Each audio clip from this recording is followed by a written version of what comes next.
Good afternoon, everybody, and welcome to day 3 of Q&A here at Joesph and the amazing All-Star Cast concert. I'm Adam Smith. Thank you very much for tuning in. If you're watching us on Facebook or Instagram Live, afternoon, welcome. Hope you're all right. Are we staying safe? Hope you're enjoying the build-up for this amazing concert that's going to be happening very, very soon. You've been sending in your questions. Today's guest is Andrew Geater. And if you haven't got your question yet, then be quick. Post in the comments below. Put in there what you want to ask him. Anything to do with anything, really, about his glitzy career that he's had. Or alternatively, about this and the upcoming performance. Or maybe a bit of a personal question, like what's his shoe size or something. Anything you want to ask him, you can do this afternoon here on Q&A. Don't forget, there's another Q&A tomorrow, and then there's another one a few days after that. Keep up to date here on Facebook. With all the latest information that you need. Just have a look, have a nosy, and just basically follow it on Instagram, Facebook, and Twitter. We would love to get interactive with you on these numerous platforms. And remember, it is all for charity, so if you do want to donate, you can do. It's justgiving.com/fundraising/Joesph Dream Concert. Okay? So good afternoon to you if you've joined in. Hello to Haley, who's watching right now. Hello. And everyone else, thank you very much. Now, let's get the man of the hour into the chat to have a quick chat with him and put your questions to him. Andrew Geater, are you there, my friend? Hi. That is that one very tall hairstyle there. No. Well, it's zoomed in now. Oh, no. I love it, man. I had to step back. I thought Jedward were with us. I even had a haircut this morning as well. Well, you missed a bit right up there, pal. No, I know. It's getting. Oh, is that the style you're going for? Yeah, pretty much. Keeping in with that Elvis theme, you know? I like it. It's smooth, it's suave. How are you, Andrew? How are you coping, pal? Yeah, not too bad. Not too bad. Just plodding on like everybody else. You just got to take each day as it comes, really, innit? And just go with the flow. Yeah, exactly. Now, exciting times ahead for this Joesph concert that's going to be happening online. You're no stranger to Joesph, so are we ready to get straight into the questions? Oh, of course. Fire away. Good. Right. First one comes from Karen Davison. Apart from the Pharaoh, what other role would you love to play and why? So if it was to do with Joesph, if that's what the question is aimed at, because I've had this a couple of times and I think sometimes it gets confusing if they mean Joesph or just any other show. So within Joesph, I mean, the Pharaoh is just the best part. But if I was pushed, then I think I'd actually like to play the narrator. Just because I know that originally, I believe the narrator was originally supposed to be was cast as a male part, and over time, obviously, the show has developed like everything does. But it'd be nice to kind of give it a new twist on something. If it was any musical, it would be Karateka's Potts in Chitty, just because that's childhood. You know, I grew up with that film. And even now, like, you know, I've got 2 young nephews and I religiously make them watch it. You must watch it. Yeah, because, you know, I've got an older brother and we did the same. Like, he still watches it and he's older than me. So it's just a great film. It's just a feel-good film. And the fact that the car flies. Like, winning. Could definitely use that right now, couldn't you? Right? Down. Yeah. Definitely. Jake McGonigle, what is your favourite scene in Joesph? My favourites? Oh, there's so many for different reasons. Obviously, not just because I was playing the Pharaoh part. Like, I love that whole section in Act 2 where the Pharaoh appears. Even when I went back after I played the Pharaoh and watched the show, like that, it's just, it kind of enters a different scale of you know, the aspect of a musical, really. But I think out of all the scenes would be Canaan Days. Just because I wasn't in it, that was when I would leave and change to come back for the brother. But I just love the stillness of it. You know, you don't have to do anything. Less is more kind of thing. It's just so beautifully written. So I definitely think Canaan Days, because that was one of the biggest numbers that I wasn't in. Okay. Sorry, I'm in my conservatory and I've like shut all the windows. Catching flies. Everyone's doing their gardening, so I was like, oh, I'm going to shut all the doors and how all these flies are. People might just think, you know, you're warming up for your choreography, stretching for rehearsals, maybe online. No, okay, maybe. No lessons online. We're being optimistic. Holly, Alicia Dixon, what has been your highlight of Joesph as a whole? Highlight. Don't know. That's a really tough one because you're on tour. Like there's so many theatres on tour that I've never been to. So there's so many different highlights. But to be honest, I would have to say the cast as a whole. Just I've worked with so many different casts in previous jobs, and you always kind of get thrown together. But this was a really fun cast. There was no dramas. There was no issues. Everyone kind of was reading from the same book on humour and fun, and everyone kind of had everyone's back on stage and off stage. So it was a real good gel of a cast. Even when we had the cast changeover, it was exactly the same. It just kind of like fueled the show even more. So I would probably say the cast on a whole.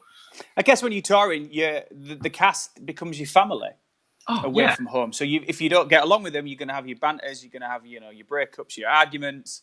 Yeah. I guess if you're the family, then it's brilliant. But it sounds like it's really harmonious. Yeah, absolutely. I was fortunate. I took my car on tour, so at the weekends on the Sunday and Mondays when we had off, I would go home. But some other people would travel together, so they were literally living with travel, live, work 7 days a week. So yeah, it is tough. It is tough. Have you got on that basis? Have you got any tips for anybody who's in lockdown, living with those people right now? In each other's pockets? See, because I'm before I did Joesph, I worked on ships for about 10 years. So you're on a contract for 6-7 months of the year. Away from family and friends, and this is the only way you can communicate now, like in the lockdown. But that was also what it was like on a ship, like WhatsApp, Facebook, FaceTime. So I'm quite used to it. This is kind of the norm, and I live about 3.5 hours away from my family anyway. But any advice, just take a walk, take 5 minutes, even if it's just to take yourself out of the situation, just go for a walk, clear your head, and then come back to it. Because that normally works. Yeah, bit of fresh air does nobody any harm. Absolutely. Andrew Partett, what has been your favourite venue to perform in, and what world stage would you like to perform on?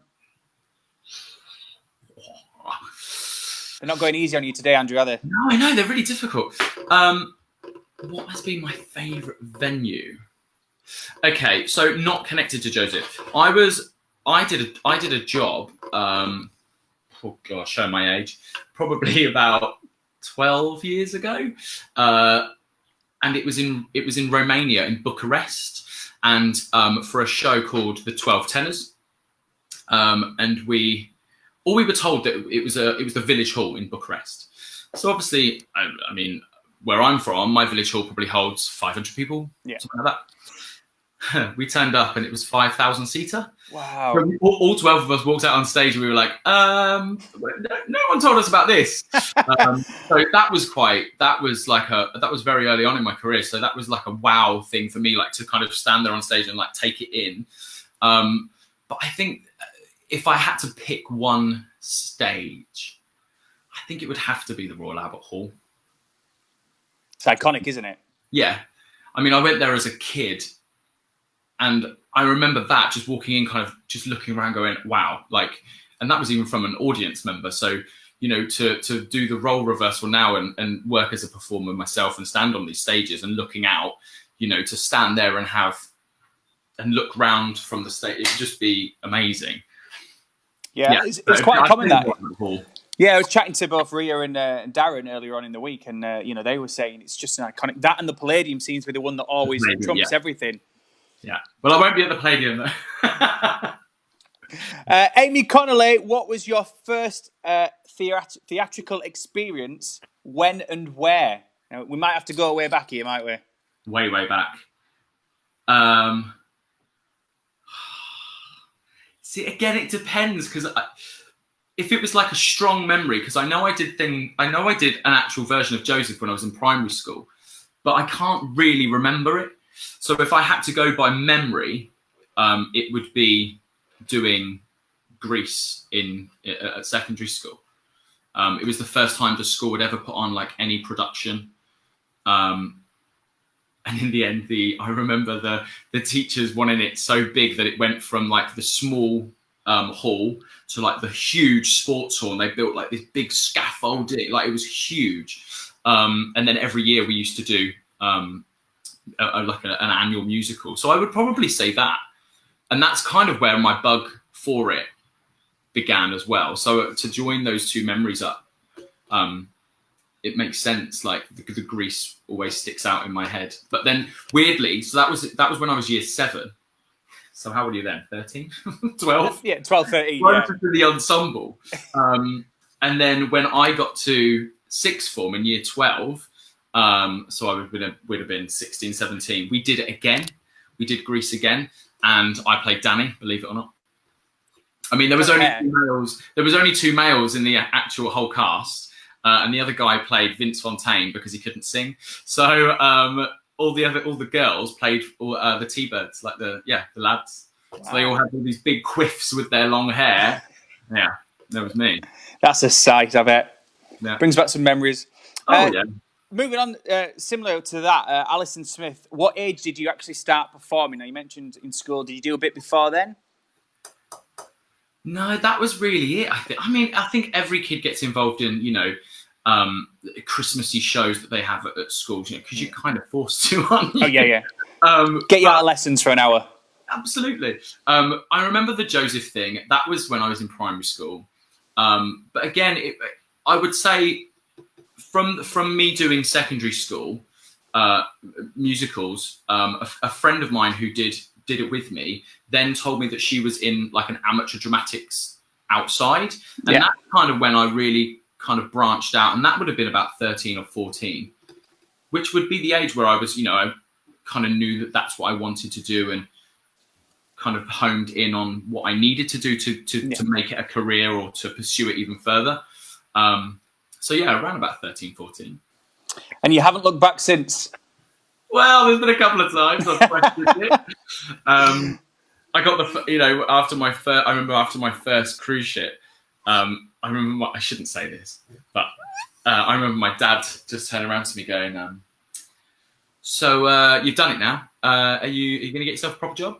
And I was just like, and I did. I went back to my job that I used to do. I used to work in insurance, and I went back as like a temp, and did auditions and stuff. And then I just turned around one day and I was like, this is just not for me. Like I can't not. Like there's too much passion inside to kind of not even to see where it goes. If I don't get anywhere, then that's absolutely fine.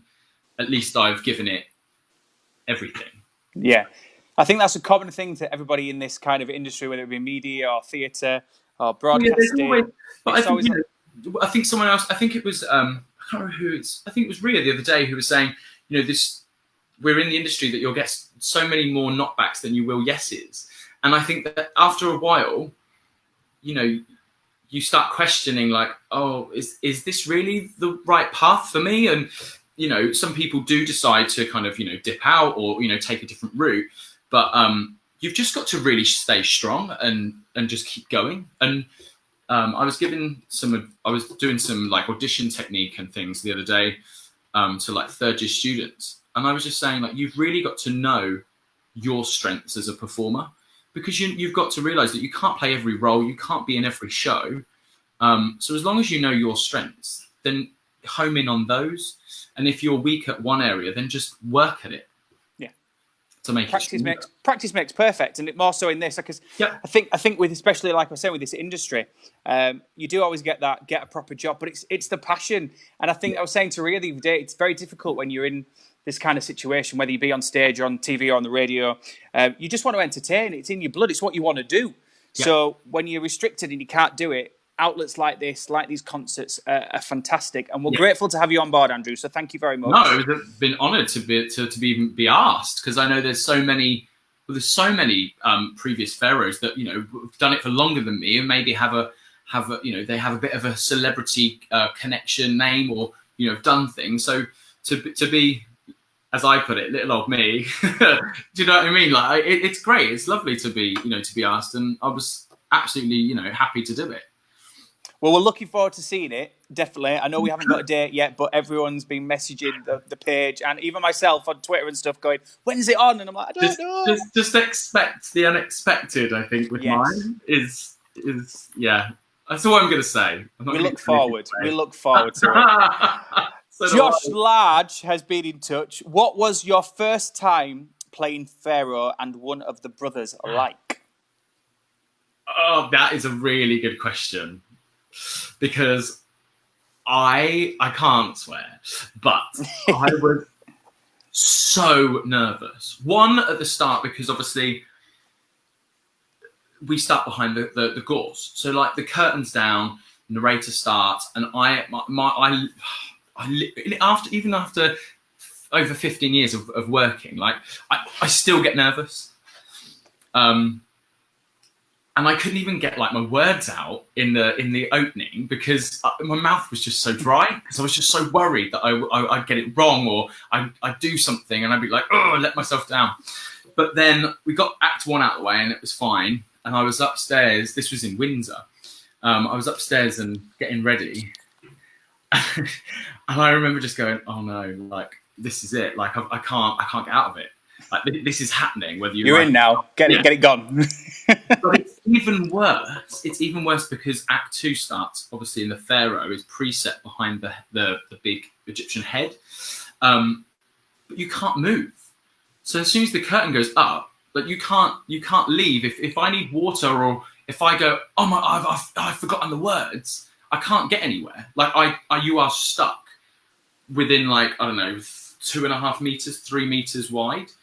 And you can't really move because how the lights are lit, you form a shadow on the top platform. Yeah. So you are really kind of like, oh no, like yeah. But I remember just standing there going, oh no, it's happening. And then suddenly it started moving, and it's weird.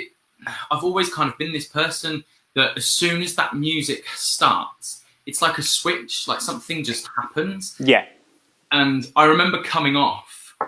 After the whole section, after King of My Heart, and I left, and I'm the only one off stage then, everyone else is on stage. And I went up to the dressing room and I kind of just took a second and like sat down, looked in the mirror and like took a deep breath in and then kind of smiled and went, oh my God, you've just done that? Like you've just appeared in your first musical as like, wow. And it was quite, I found it quite emotional to be honest, because it was almost like, that, you know, giving yourself that pat on the back for keeping going in your career when you've had so many knockbacks or thinking that you're not going to get there or you're not going to get anything. And, you know, in my eyes, I was like, I'm too old. But, it just proves it doesn't matter, you know, what you do or where you've come from. As long as you've got that drive and passion, you can do it. Yeah. And the focus, I guess, as well, because if you're there and you're dreaming big and you want to do it, a lot of people think, can't do it for various reasons, just focus. And when you get those moments like that, when you can be in a position you think, I'm never going to be here, just embrace it, enjoy it, and then go and enjoy the rest of your career, because it's just, I can imagine it's quite a high. I definitely think the costume for the pharaoh helped, though. Yes. I have to say, because I remember there was a question the other day about costume. I think it was to Rhea as well. You know, do you find a costume helps? And I was laughing because I remember putting the Elvis boots on for the first time because they're proper Elvis tribute. You know, they're bought from Memphis and they're shipped over. And I remember putting those on, and it is funny how it really does help. Like even just walking across the stage, like I wouldn't walk. I don't know. It was weird. It's weird. It just kind of took over. Had you seen Joesph prior to you performing? No, because everyone else has said, like, you know, Darren was saying, yes, you know, I watched it, I was there, I watched it, you know, at the Palladium, and then I thought, I want to do that, and then... No, apart from obviously when I was a kid, but, you know, I was primary school, I can barely really remember it. I mean, I know certain songs, but when my agent told me that I was up for the pharaoh, I was a bit like, okay, and in my head I was like, I don't think I'm a pharaoh kind of, but you know, I'll go. Yeah. But it was on a Monday morning, and so Sunday, someone messaged me and said, oh, just so you know, Joesph is on Netflix. So that was it, homework. So I watched it, got to the pharaoh part, and even then I was like, okay, right. So I know what they're looking for. I know what the sound, and what kind of character they're looking for. And that was that. So yeah, but no, I hadn't really watched it as much. The rest was history after that, Carl, I guess. Pretty much. Quite a good thing that I didn't, because you can be so familiar with these shows that then you get inside your head and think that's what they want. Whereas if you do have a bit more of a fresh opening to things, you kind of give it a bit of a fresh take. Yeah. And not have like other people in, how they did it and how you think they want it. Leaving your own mark on it, so to speak. Absolutely. Yeah. No, totally.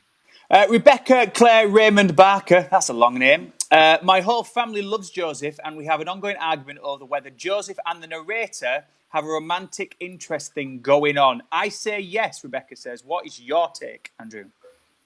In the show?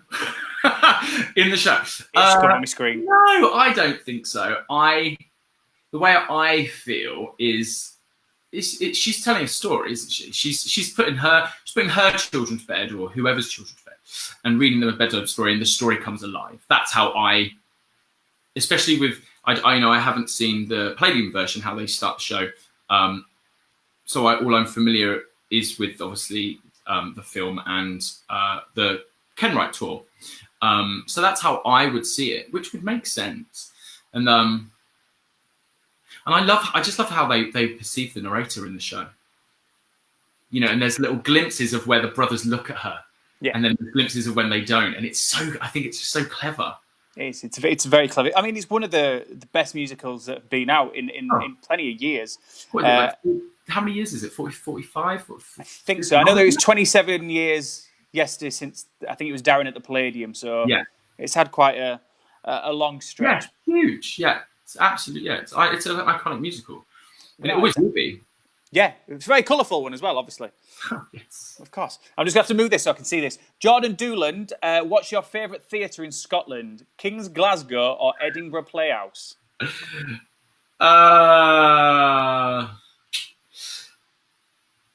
He's not going to like this answer, but I'm not going to give you one, only because they're both good for different reasons. Obviously, I loved Edinburgh. I've never been, and I know it's the biggest theatre in the UK.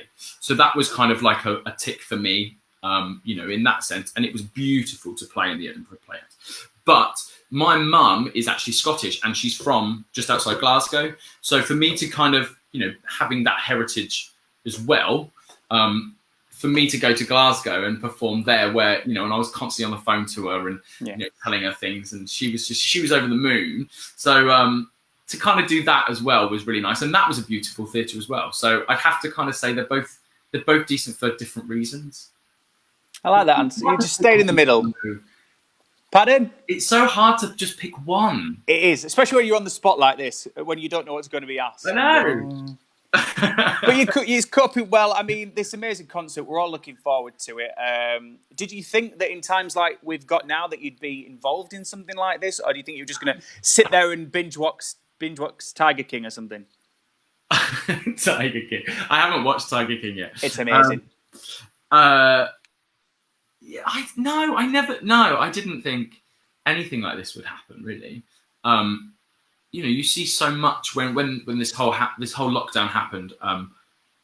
I was in an online panto over like the Easter time for like a week, which was great. We all the characters filmed at home, and we had to make our own costumes, and that was great. That was really fun. And then when this happened, it was just like another step, and I was just like, it's kind of good. It's kind of fun to take these musicals and that we know and love and do them from your home.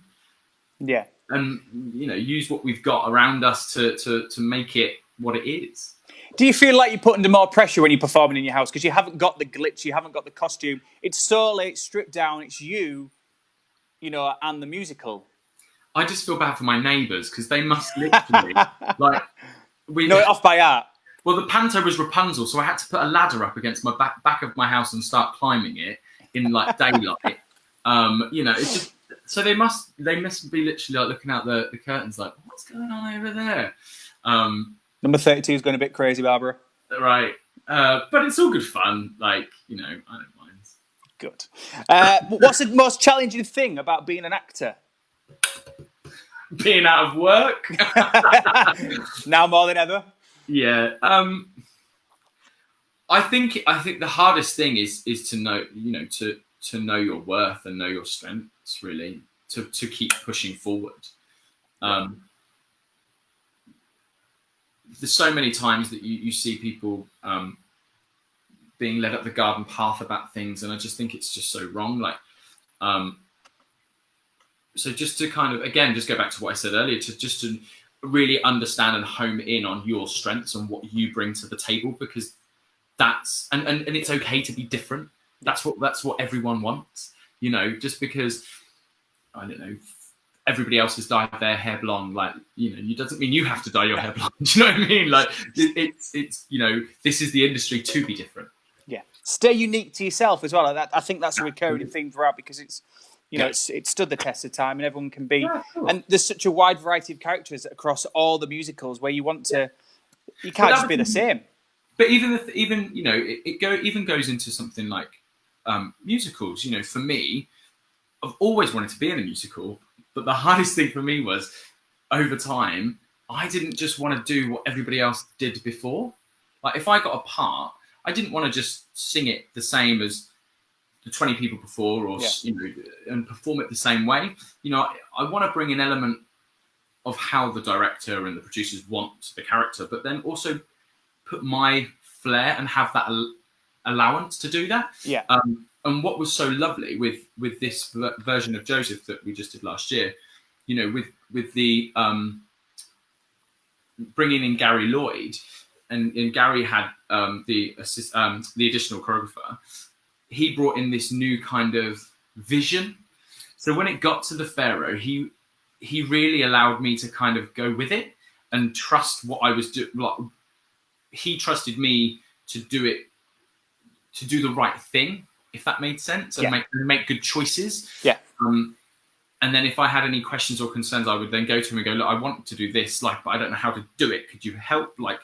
And then between the two of us, we would work together and, obviously what everyone saw. So that was really nice. And he kind of said that, as long as you do the rough blocking on the stage, however you do and get there, he was like, it's up to you. Like, you do it. You have that little bit of freedom. So whereas a lot of people, to counteract the narrator, I mean, there's so many spots that she has to hit on the set that she can't really play too much. No. Whereas for me, it's like going to see a concert. As soon as the Pharaoh comes out, the spotlight operator, if I went left one night instead of right, he'd have to follow me. It wasn't a set thing. Like, I could literally make up what I wanted. So that was really nice to kind of do that as well, to make my flair. Good. Questions come in. Is there any role across all the musicals that you've not played that you'd like a shot at? Oh, there's loads. If you had to pick one. No pressure, but just one. Mary Poppins. Why? For the brollies? Yeah. I just want to like slide up the banister and like just appear when people aren't looking. And no, I don't know. I've got a real big love for Spamalot as well. It's one of my other favourite musicals. So Lancelot, probably. I mean, going back to Mary Poppins, I mean, I'm assuming you know the words. Absolutely. Could we, in your conservatory, just have a little blast of supercalifragilisticexpialidocious? I can try and spell it. I think we want to hear you sing it, Andrew, to be fair. You could just Google it. Well, I could spell it. SUPERCALIFRAGILISTICEXPIALIDOCIOUS. There we go. I can't say it backwards, though. I'm just waiting for somebody to tell me if it's right or not. I have no idea.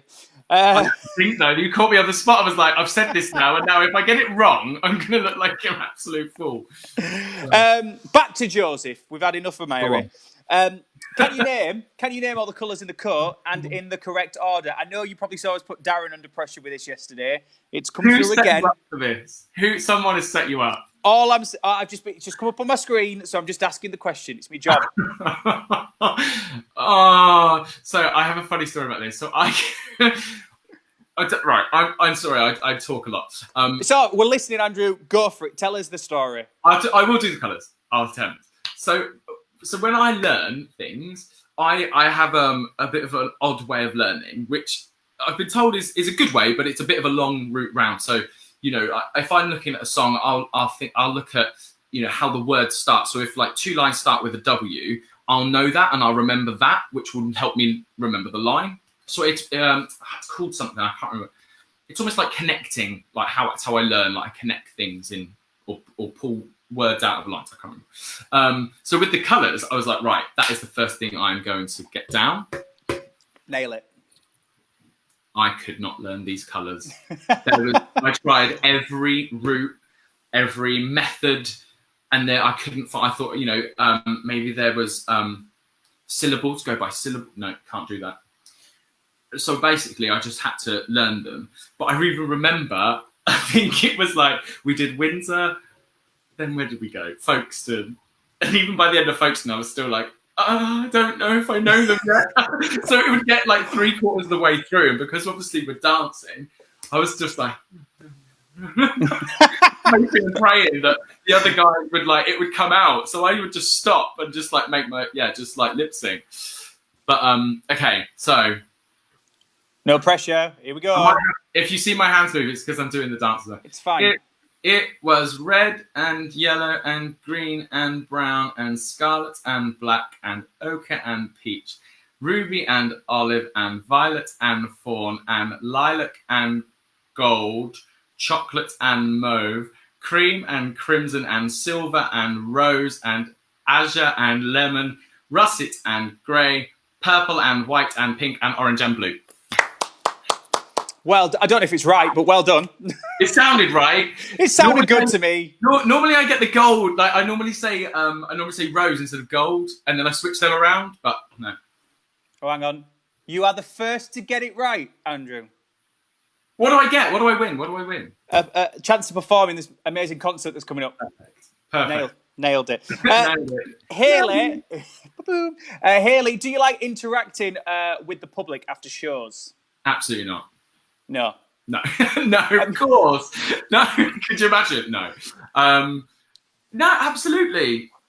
That's part of the job. Yeah. And, I love meeting people who have watched you, for one, because, you get to hear the comments and you get to, get feedback, whether it's good or bad. Like, if bad feedback is great because, you can learn from it.